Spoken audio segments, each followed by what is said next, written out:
Prophet Idris, known as Enoch in the Bible, is regarded as either the second or third prophet in Islam. There are 25 prophets mentioned by name in the Quran. Some historians and scholars like Ibn Kathir consider Prophet Adam's third son, Seth, Sheath, as being his successor and carrying on the responsibilities of prophethood. What we can say about Prophet Idris is that he was the forefather of Prophet Noah. We are told into separate verses the qualities Prophet Idris possessed that made his position elevated in the sight of Allah. Quran verses that mention Idris and mention Ishmael and Idris and Dulkifl all were of the patient. Also mention in the book the case of Idris. He was a man of truth and sincerity and a prophet, and we raised him to a lofty station. Prophet Idris was a well-built man with a strong, broad chest and spoke with a low voice. It is also said he was tall and handsome and always showed calmness in his demeanor. Beyond his physical attributes, he was also intellectually curious. He pondered the vastness of the universe that his creator made, from the sky, the earth, the moon, the stars, and the clouds. The Tafsir of Morifal Quran mentions Idris as the first man who learned how to write with a pen. He had knowledge of astrology and mathematics and was credited as an inventor of many things. He was born during the lifetime of Prophet Adam. It is believed he was from amongst the followers of Sheath and ruled the progeny of Adam following the death of Sheath. Idris was a sincere servant of Allah. Hence, Allah chose him as a prophet and messenger and elected him as the ruler over the children of Adam. What began after the death of Sheath is the people of Cain lost guidance, and sin and corruption began increasing rapidly and spreading.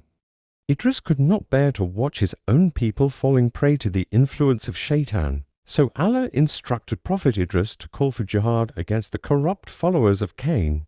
Idris was the first prophet and messenger in the history of Islam to perform jihad against corruption. As commanded by Allah, Idris gathered an army of men and battled in the name of Allah against the transgressors and emerged victorious. From a narration of the people of the book, which is also mentioned by many Quranic commentators and Allah knows best, one day, Prophet Idris was informed by Allah of a remarkable promise. He was told that he would receive the rewards of all the good deeds performed by each man until his last breath.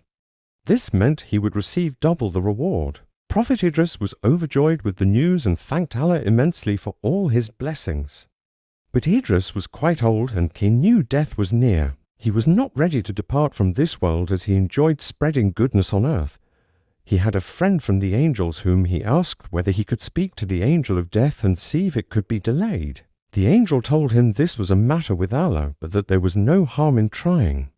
Thus, Idris got on the angel's wing and ascended to heaven. He passed through the first, second, and third heaven. However, upon reaching the fourth level, Allah commanded the angel of death to take his life. Idris's dear companion said to the angel of death, "Prophet Idris wants to know if you could prolong his life." The angel of death was stunned. He replied, "And where is Idris?"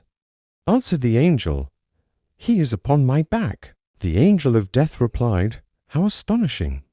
I was sent and told to cease Idris's soul in the fourth heaven. I kept thinking how I could cease it in the fourth heaven when he was on earth. Glory be to God, he made it happen." Idris did not dispute. He simply accepted that if this is what Allah ordained, so be it. When the Prophet Muhammad ascended to the heavens during Isra and Miraj, the night journey, he was greeted by various prophets who came before him. In the first heaven, he met Adam. In the second, Isa and Yahya. In the third, Yusuf.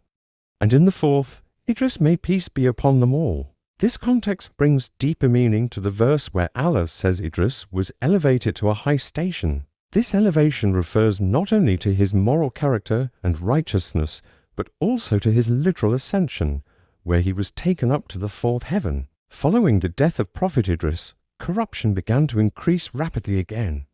Several generations later, with no prophetic guidance, Shaitan succeeded in influencing the children of Adam to commit their first act of shirk polytheism. Teachings of Prophet Idris. Being the one who first wrote with a pen, there are some quotes and sayings that are attributed as being from the teachings of Prophet Idris. Happy is he who looks at his own deeds and appoints them as pleaders to his Lord. None can show better gratitude for Allah's favors than he who shares them with others. Do not envy people for what they have, as they will only enjoy it for a short while. He who indulges in excess will not benefit from it. The real joy of life is to have wisdom,